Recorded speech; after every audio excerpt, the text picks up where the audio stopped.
All right, let's talk about happiness. We're going to dive into a book today that might just flip everything you thought you knew about it on its head. It's called The Happiness Experiment by Carl B. Barney, and it's built on this really powerful idea. What if fulfillment isn't something you just find? What if it's something you actually build? It all starts by asking a really important question. Seriously, what if our whole approach has been backward? The entire book really hangs on this one idea. So many of us are taught that happiness is, a destination, a prize you get at the end of some long race. It's this cultural script we don't even realize we're following. But what if that constant chase is the very thing that's making us miserable? And this really lays out the two different paths, right? On one side, you've got happiness as a destination. That's the idea that you'll finally be happy when you get the promotion, when you buy the house, you know the drill. But on the other side, you've got happiness as a practice. This is totally different. It's an active internal experiment that you are in complete control of, day in and day out. And that's really the heart of it all. It's about making this huge shift in your mindset, from just passively waiting for happiness to show up, to actively, consciously practicing it. It's about becoming a scientist in the laboratory of your own life. So what exactly is the happiness experiment? Well, here's the official definition from the book. It's a deliberate practice where you consciously test, observe, and refine your choices to build lasting fulfillment. And I absolutely love those words, test, observe, refine.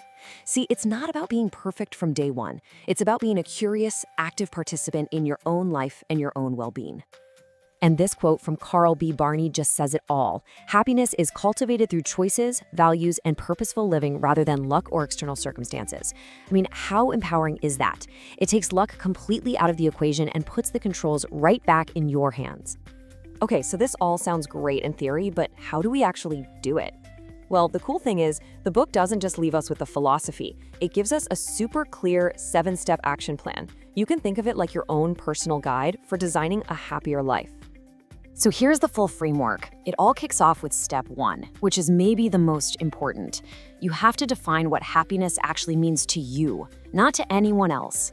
From there, it's all about running those daily experiments, being more self-aware, building good habits, and practicing gratitude.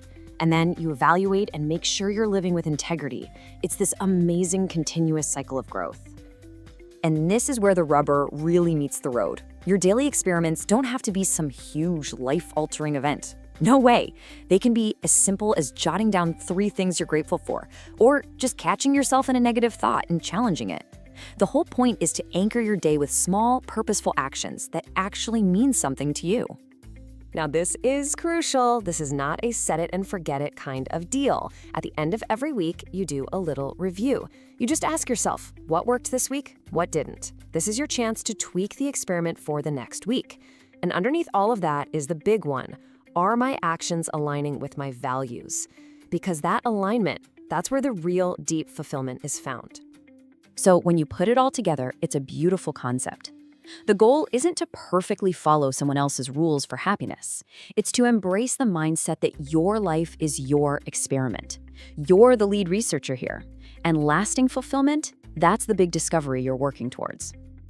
And hey, if you only remember one single thing from all this, let it be this right here. Happiness is cultivated by design, not by accident. It is not some lottery ticket that you might win someday if you're lucky. It's a garden, and it's up to you to tend to it every single day. So, that leaves us with just one question, but it's the only one that really matters now. What is the first small experiment that you are going to run in your life?